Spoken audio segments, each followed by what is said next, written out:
Good evening, I'm Pinky Webb. Tonight we ask the questions, we tackle the issues, we clarify matters, and we get on point.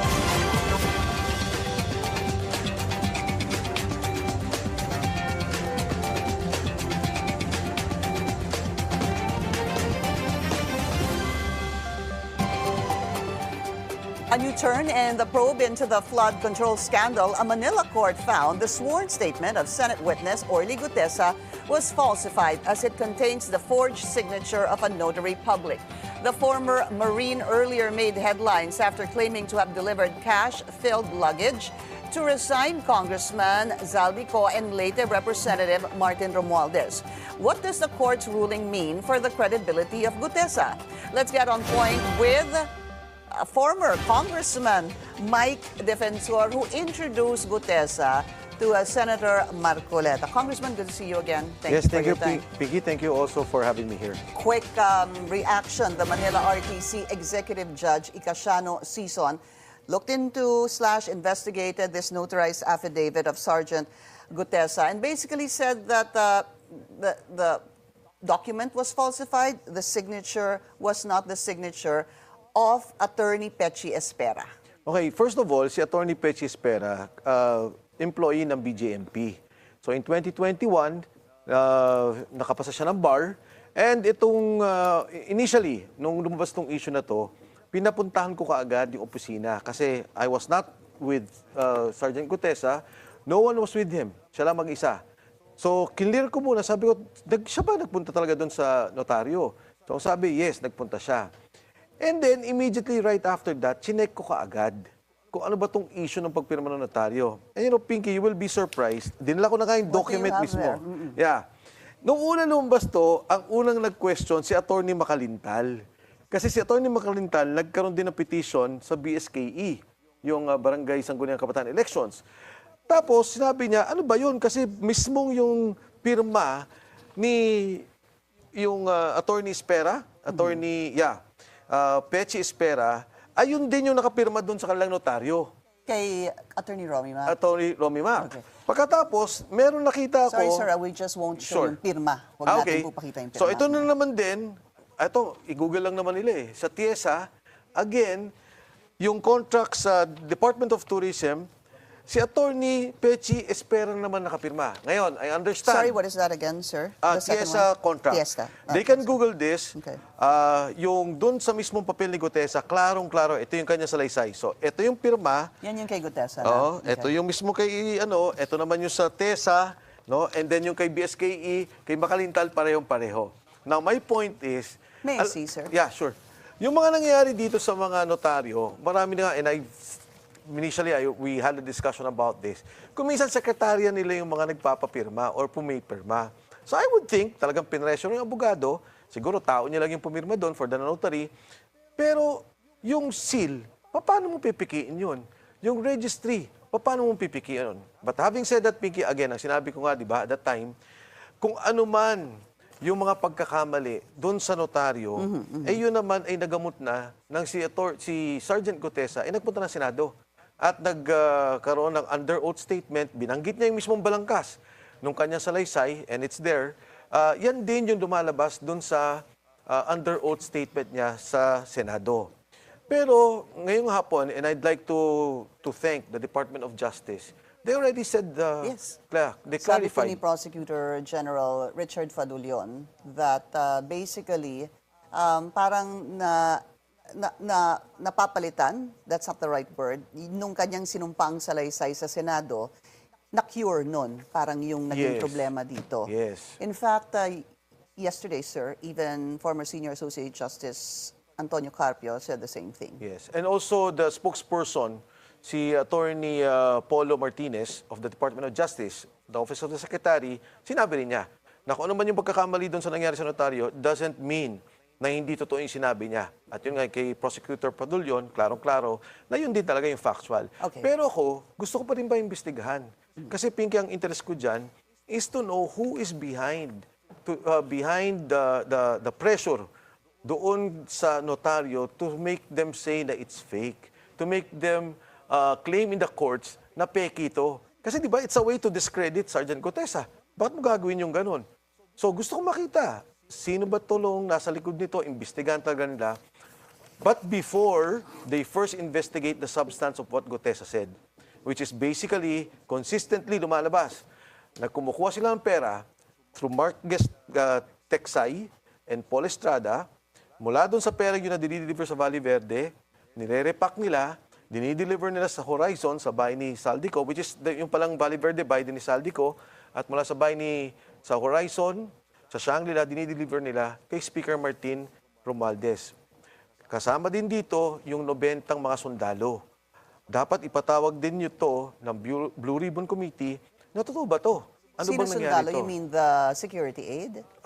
Marami, during the discussion, and in fact, Gutesa mentioned this in his affidavit, there are about 90 of them that are serving as security personnel. On a cycle, no? On Parang on shifts, cycle, rather. yeah, bantay sa mga bahay, and then delivery of money, delivery ng basura. Okay, ang dami po nung I wanted to ask one by one, sir. So, gusto niyo muna ito paimbestigahan. Dahil ano ho ba ang iyong pakiramdam dito po sa lumabas na hindi po si Attorney Espera ang nag-sign, nag-notarize nito? Ano pong pumapasok sa inyong isipan? Was this, what? Somebody forced them to? Yes. Ang tingin ko talaga, someone forced them to stop them to say na wag mong i-claim yung signature na yan. Kasi easy lang naman eh. Attorney Espera should have said na madali lang naman niya sabihin, hindi, sa notary service talaga namin yan. Naka-register yan, nasa records namin yan. Pero to say and to claim na falsified yung aking notarial service, medyo, malicious para sa akin yon. Medyo inaangulan nila yon. Ginagawa nila ng script na yung ginawa ni Gutesa, totally mali. Okay. Totally falsified. Congressman Mike, who do you think is behind this? Yung mga binanggit niyang pangalan. Well, of course, si Congressman Saldico, I'm sorry, kaibigan ko siya, pero ito para sa bansa to. Ito mangyari, napakamali. And syempre, si Speaker Martin Romualdez. Ito naman yung dalawang taong binanggit niya eh. So you think either one or both of them are behind this? Yes. Pangalawa, as I've said, pagka lumalim ang investigasyon nila doon sa mga taong involved, kasi may sinabi Sergeant Gutesa, sabi niya, Sir, every week may nagdi-deliver ng pera. So iniipon yun, binibilang, tapos nagdi-deliver kami. Almost 3 times a week, may group chat kami.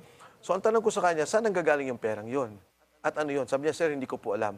And he only mentioned at the time, Congressman Eric Yap. Kasi daw nagulat siya, 45 luggages having 48 million each. Ang question ko nga paano mo nalaman 48 million? May nakasulat daw, di ba? May post-it. Pero sinabi niya mismo, Sir, binibilang nakikita namin. Ngayon, sabi niya, Sir, yung isang bag na gayon, kasya ang 48 million. At siya rin ang nagkwento sa akin, medyo may edad na rin ako, ngayon ko lang nalaman, yung 1 million pala, 1 kilo. So 48 million is ang weight. Exactly 1 kilo. So then 48 kilos would be 48 million, pero kailangan pa po lagay sa luggage yun. So Ilalagay sa madadagdagan luggage. po yung weight, no? Yes. And sinabi ko pa nga sa kanya napakabigat nun, Sarge. Hindi, may gulong naman po, sir. Pero yun, pag binababa nila, tinaakyat sa sasakyan, doon nila binubuhat. Come to think of it, that would be quite heavy, sir. Kasi hindi ho ba pagka Yes. you travel, Yes. ang isang luggage 20. is about 23, hindi 23 ho ba? at max, 25. Tapos halos lagay na natin sa doble yon. Kasi kung 48, Yes. 48 kilos plus the weight of the luggage, let's put it at 2 kilos or 3 kilos. Yes. It's almost the same, 51 kilos versus... Mabigat po yun, doble halos. Napakabigat. Pero hindi naman daw nila kinakarga ng the whole time eh. May gulong yun, pinapagulong nila. Maraming mga tanong ako sa kanya ng mga trivial questions. Sabi ko, Sarge, bakit nyo inaakit yung lahat? At lahat ng delivery nila, iaakit daw lahat, pag binilang na, ibababa naman nila. So yung 45 na bawasan ng 11 or 46 na bawasan ng 11, iaakit nila yon, tapos ibababa na naman nila. Sabi ko, bakit ganun? Sabi niya, Sir, ganun ho talaga. Ganun ang kalakaran. So, at any given time, umaabot sila sa almost 12 to 20 people delivering delivering money. Accepting money is being done. So, yung dalawang tao, yung Teksay at saka yung Estrada, very critical na makuha yung dalawang tao yun. Kasi ang fear ko, Pinky, baka patayin yun. Sila kasi nakakaalam. Kung sinong contractors ang nagdi-deliver, which is what was mentioned by Alcantara, nagbibigay sila kay Paul at kay Mark, at sila din ang nagdadala kay Saldico. You want this investigated because you feel either Zaldico or former Congressman Zaldico and or Congressman Martin Romualdez are behind this issue of saying that hindi ito yung pirma ni Attorney Espera. Espera. However, sir, in the ruling or the decision of the judge, Icasiano Sison, meron din pong gusto siya na nakasulat ito. The order is that this is now being referred to the DOJ for further investigation. So gusto po ni Judge, si Manila RTC Executive Judge, DOJ, imbestigahan niyo ito. I quote, for further investigation and filing of appropriate charges against 1, Sergeant Gutesa, number 2, and all other persons who used and or presented the sinumpaang salaysay. First of all, sir, were you part of the paggawa po ni Yes. Sergeant Gutesa? Yes. Okay, so inaamin niyo po. Yes. Posible ho din kayong imbestigahan ng DOJ. Welcome. Okay, una kay Judge Sison. I respect the ruling of the court. Pero kahit naman sa Supreme Court, very clear na yan. You only notarize to make it a public document. In good faith si Gutesa na nagpunta sa notaryo. Hindi niya kailangan pikiin yung seal. Hindi niya kailangan pikiin yung registry. Because in fact, Pinky, just a side story, nung nag-uusap na yan, sabi ni Senator Marcoleta, Sarge, panotarize mo naman yan. I even in fact opposed it. Sabi ko, Senator, kadante hindi naman kailangan yan inotarize. Kasi under oath yan sa Senate. Hindi, sabi niya, gusto ko prepared. So, in good faith, nagpunta Sergeant Gutesa. I was not with him. No one was with him. Pero nandyan yan. So siya talaga nagpunta mag-isa? Yes. And Yes. exactly where, sir? Somewhere in Manila, may picture, pinakunan ko eh. I sent it to Senator Marcoleta, yung pinakita niya. Nakalagay pa nga doon 24/7 eh. Akala mo tindahan ng 7-Eleven eh. So, all I'm saying is, mukhang mali ata yung sinasabi na yung iimbestigahan ay yung nagpresenta ng salaysay. Kung sino pa yung nagsalita, siya pa yung iimbestigahan. Sino ngayon yung magsasalita tungkol sa flood control? Meron kang 19 na katao na sundalo na pwede magbigay sa inyo ng detalye kung paano dinideliver ang pera, matatakot na lahat yan. Yung pala lahat ngayon, pwede lang imbestigahan. Because again, for the sake of the judge, wala na yun eh. Na-cure na yung oath niya when he went to the Senate. So it's not so why would he fake it? What about this, they say, this Latin saying, falsis in uno, falsis in omnibus, which is false in one thing, false in everything. Yes. Ibig sabihin, for those who do not really buy this salaysay of Sergeant Gutesa, kung nagsinungaling ka sa isa, posibleng That's right. may problema din yung credibility mo sa iyong sinumpaang salaysay. I hope we have that part of, binalikan ko po kasi yung naging salaysay, hindi salaysay, yung pag-introduce ni Senator Marcoleta kay Sergeant Gutesa to prove that Sergeant Gutesa said siya talaga yung, well, it was his signature and he did have this notarized. If that's ready, let's play it. Mr. Gutesa, kaninang ako'y nagpapaliwanag para ipakilala kita. Narinig mo yung aking sinabi? Yes, Your Pwede mo Honor. bang i-confirm na kung ano yung sinabi ko ay yung nangyari kahapon?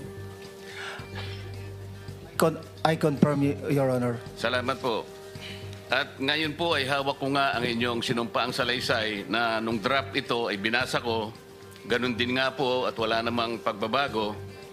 At gusto ko lamang pong sabihin ninyo na mayroong pirma sa ibabaw ng pangalang Orly Regala Gutesa. Kayo po ba ang nagpirma nito? I confirm, Your Honor. Ito po ay pinanotaryo ninyo. Nakikita ko rin po. Totoo po ba itong notaryong ito? Totoo po, Your Honor. That's what I wanted to, gusto ko sana balikan. Kasi Yeah. talagang sinabi niya, ang pinanotaryo ko to. Ibig sabihin, nagpunta siya doon sa notary public, siyang nagpanotaryo. Anong sinabi niya sa inyo, Congressman Mike? What happened doon sa kanyang pagnotaryo? Talaga bang nanumpa yung siya? normal. Kanino? Okay. Yung sino yung town doon, I don't know personally, wala naman ako doon. Pero yun, normal. Pumunta siya doon, pinaganon siya, pinasumpa siya, pinirmahan niya, tapos niregister. And alam mo, Pinky, di ba, nagbenta ka ng kotse or nagbenta ka ng bahay. Di ba, papanotaryo natin. Hindi naman natin alam na noon eh. Di ba? Kung minsan nga, hindi mo na nga pumupunta sa notaryo, pinapadala mo na lang doon, ipepanotarize mo. Pumunta ka sa Manila, ang daming notaryo, hindi ko alam kung sinong abogado Sa doon. ilalim nga daw ng tulay. Sa ilalim ng tulay, marami. So, ang point ko, hindi ko makita yung ano nila na angulo nila about the notary, but gusto ko yun imbestigahan. Kasi for me, okay, Pinky, just to Well, go there back. is point. There is really basis to look into this because if the judge, the judge was saying that it's not, hindi niya signature yon, then somebody else, number one, sir, somebody Pressured? signed on behalf of the judge. Of the lawyer. Sorry, the lawyer. Or many other things that tama nga yung sabi mo, minsan sabi mo yung sekretarya yung Yes. pumipirma, hindi ho ba? Maraming scenarios dito Yeah. na dapat tingnan. Yes. Dahil gaya ng sabi mo nga, minsan magbebenta ka ng kotse, eh hindi naman ikaw talaga ang pumupunta. But for something as important as this, mahirap ho kasing iasa ito sa iba. Why didn't you join him? Bakit ho hindi kayo sumama sa kanya? And number two, bakit kay Attorney Espera po siya, Petchy Espera nagpunta? Well, number one, nung nagkaroon kami ng pag-uusap, nung sinabi niya ako na magpapanotaryo, no? So I said, sige, may meeting ako, mauna na ako sa inyo. And then, so I left. Senator Marcoleta left before I did. Pero siguro, difference of 5 minutes. Pagkatapos, nagpunta nga siya doon sa ano na yun, notary na yun. Dahil siguro, 24/7. Anytime eh. 24 hours eh. Yeah, Pwede but sir, magpanotaryo. nag-usap ho kayo after lunch, hindi ho ba? More or less, natapos kayo 3 or 4 p.m., hindi ho ba? No. Natapos kami na very late na, siguro mga 5:30 because I had a meeting at 6. So nauna ako. Pagkatapos nung umaga, nagpunta na siya sa Senado. Right. Wala na ako noon. So, in the whole time, hindi yung ginaid mo siya or may kasama siyang lawyer. Kaya nga, ako din natutuwa. Who is his lawyer? Kami lang nag-ayos. Well, Marcoleta was there when Sino ho ang eventually. nagbuo ng kanyang affidavit? Tinulungan ko siya din. Di ba? Like yung kung ano yung kwento niya, step by step, inano namin. Ganun lang naman. If you notice nga, hindi naman perfect yung English niya dyan. Hindi naman legal form yan eh. Talaga salaysay. Kung ano yung kwento niya, inayos lang namin ng maganda, and then we presented it. Nung si Senator Marcoleta nga, in fairness, parang sinasabi niya, parang mali yung Tagalog dito ah. So, o nga. No? Kasi because si Sergeant Gutesa is Cebuano. So, inayos lang namin. But it still doesn't answer the question, sir. Kung natapos po kayo ng mga 5:30 to 6, sabi mo nga 24 hours yon. How did he find out about this particular notary public, which I believe isn't really very near the Senate or the Chinese restaurant na kung saan po kayo nagkita? Malapit ba? naman. Yeah. Tsaka doon kami sa mismong lugar na yun eh. I mean, within that area, di ba? Cannot be Quezon City, cannot be anywhere else. So talagang doon nagkaroon ng Who pointed him to go there? Who directed him to go there, sir? Google. Makikita mo, pag chinek mo yung kanyang notary services, 24/7, siya. Who discovered it on his behalf? Kayo po. Yes. So nandun po kayo, chinek mo, ano May ba mga, ang... okay, to be honest, may mga kasama kasi ko doon, I cannot reveal their names. Kasi mga inosente naman itong mga to. Hindi, wala itong kaalam-alam. Kasama ko lang nagkataon. So doon, nakita sa Google. Ginugol lang nila. Nila, yung mga kasama mo With Gutesa. with Gutesa. That's why dun po siya napunta. Yes. All right, we're going to take a very short break. We'll continue our discussion with former Congressman Mike Defensor. When we return, stay tuned. This is On Point.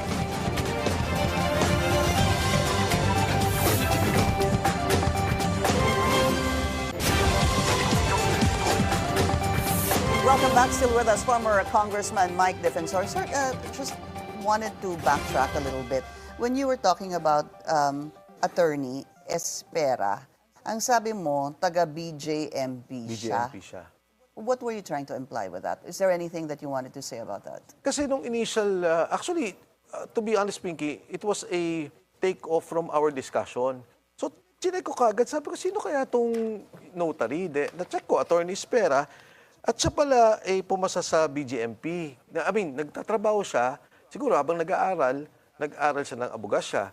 So 2021, pumasa siya ng bar. Habang nagtatrabaho, you mean? Nag-aaral siya ng Yes. abogasya? Okay. Habang nagtatrabaho, nag-aaral siya ng law. And then eventually nga, napasok siya dito sa law office na to na merong notarial service. Kaya nga, ayoko rin naman siyang gipitin na para bang, bakit nyo sinasabing hindi totoo yan? Kasi feeling ko may pressure sa kanya. Diba? The BJMP is under DILG, at baka naman pinressure tong taong to. At saka, baka naman din simple yung tanong, pirma ba to? Eh kung sekretary lang nila yon or tao nila sa law office, baka naman talagang hindi niya pirma yon. Pero ang point ko, hindi dapat si Gutesa ang biglang tinatarget nila. Hindi dapat si Gutesa at hindi kayo. Kasi posibleng imbestigahan din kayo. Sabi mo nga, Sure. welcome. Hindi, You're welcome. ako, alam mo sa akin, okay lang eh. Di ba? I'm a political figure, I can handle it. Kaya ko silang labanan. Etong taong tong si Gutesa, isang sundalo na nagsilbi sa bansa, isang marino, na hindi kumita. Lahat ng mga witness nila kumita eh. Yung DPWH officials, bilyon-bilyon kumita. Yung mga contractors, bilyon-bilyon kumita. Ito, sundalong nagsilbi sa bansa. Nag-retire, nagtrabaho sa Dalisakok, nakita ng oportunidad, nagtrabaho kay Saldico. Ngayon, nung nagbabaha, nakita nila, at hindi lang siya, yung grupo nila, ito pala yung mga perang binubuhat natin. Ito pala napupunta yung sinasabing ghost projects, flood control. Yung isang kasama niya, binaha eh. Alam ko yun dahil kinuwento niya yun sa akin a week before na-meet niya si Marcoleta, yung first meeting namin. So, itong taong to nagsasalita dahil sa pagmamahal niya sa bayan. Nagsasalita dahil, iba kung buhay nga, kaya nilang ibigay eh. Ano pa kaya itong magsalita sila dun sa katotohanan? One quick follow-up on that. Nung lumabas po si Sergeant Gutesa, I remember naglabas si then Speaker Martin Romualdez ng statement at sinabi niya na, it was a lie. Because first and foremost, that particular address that was cited by Sergeant Gutesa has been under renovation. Point taken. Why did Sergeant Gutesa not even once say that, dinadala nga namin dito sa bahay na ito sa Forbes Park na nakikita ko ay under renovation. Yun po yung ilan sa mga nakita kong feedback din.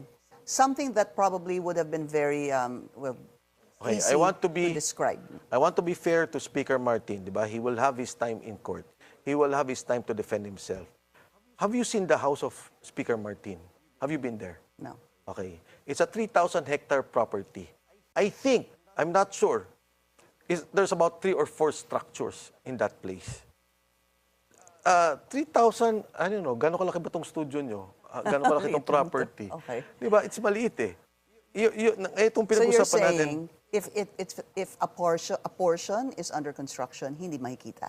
Is that what you're saying, sir? Well, pwede mo makita, pero ang laki ng lugar eh. Di ba? Para siyang, again, 3,000 hectares, malaki yung pasukan. Alam na lahat ng congressman yon. Alam na lahat ng mga tao nakapunta na doon sa bahay na yon. So, I want him to defend himself kung ano ba tong katotohanan nito. Pero wala naman akong nakikitang bias at wala naman akong nakikitang rason para kay Sergeant Gutesa na magsinungaling na nagdi-deliver sila doon sa bahay na yun. All right. Where is Sergeant Gutesa, sir? Okay. Right after, nung ginagawa yung affidavit niya, ang isa doon sa mga pinalagay namin, pinalagay ko sa kanya is, humingi ka na ng witness protection program.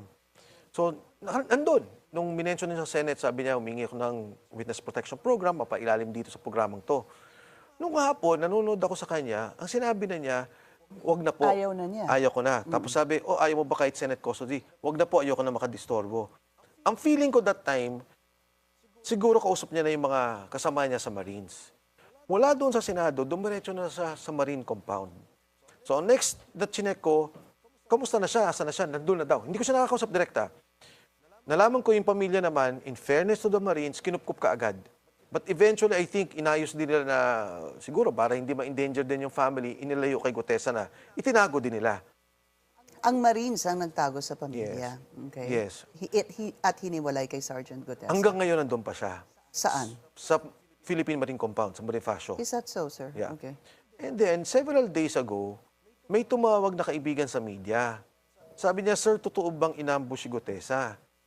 So, ako naman, nabigla, tinawagan ko. Sabi ko, ano to? Sabi Sino niya, pong tinawagan niyo? Si yung, Gutesa? yung media. Sabi ko, saan ang galing to? Then he mentioned a governor's name. Galing kay governor ganito po. So medyo nag-ano na ako na hindi to fake news or walang pinanggagalingan na parang nagchichismis lang. So immediately, tinawagan ko yung contact ko sa kanya, paki-check naman. So chinek naman niya, siguro after 1-2 hours tumawag. Sabi niya, Sec, walang problema, safe siya, pero totoo. May nahuli ang Marines na umaaligid sa kanya. Hindi namin alam kung ambush, hindi namin alam kung stakeout. Sorry, sir. You said he's in the compound of the Marines. Yes, He has been there. he has been And there. then now somebody had actually called you, told you somebody from the media that he was ambushed. Yes. And then now you're saying that yung contact niyo po sinabi na may umaaligid sa kanya sa Yes. Marines? Yes, Sa somewhere daw compound ng doon. Marines? Yeah. Di ba yung marine area, I mean, malaki naman yun eh. Yeah. Tsaka may So, hindi ko alam. They have to verify that. The Philippine Marines would have to verify that. Pero maganda naman kasi, kaya kung nagustuhan, sabi ka agad, nasa kote ng Marines, nahuli nila kaagad. So sabi ko, may okay. umaaligid sa kanya. May umaaligid sa kanya. I do not know kung sino yung tao. I do not know kung... Definitely, hindi Marines yun, no? Kasi kilala naman nila lahat ng mga kasama nila. And kung ano yung intent, hindi ko rin alam. Would it be fair or right to say that the Marines is behind Sergeant Gutesa and his testimony, sir? No, definitely not. If at all, kasi yung iba nga sinasabi, baka nakuha na si Gutesa ng mga taong ayos siya magsalita. Baka, sabi ko, I doubt eh. Kasi ang feeling ko sa Marines, which is kahit sinong sundalo tanungin mo, from the Navy, from the Army, may sense of brotherhood sila eh. You know, na parang protect the brother, protect the Marines. So even yung Army, hindi naman nakakadirekta eh. Kahit na sinong sangay ng gobyerno, hindi naman direkta talaga. So, ang alam ko is pinoprotect lang nila, ayaw nilang mapoliticize, ayaw nilang lapitan ng kung sino-sino, and they are making sure that he's protected. But any invitation, because ang pangalawang tanong sa akin, ba't hindi siya umattend? Because he was never invited.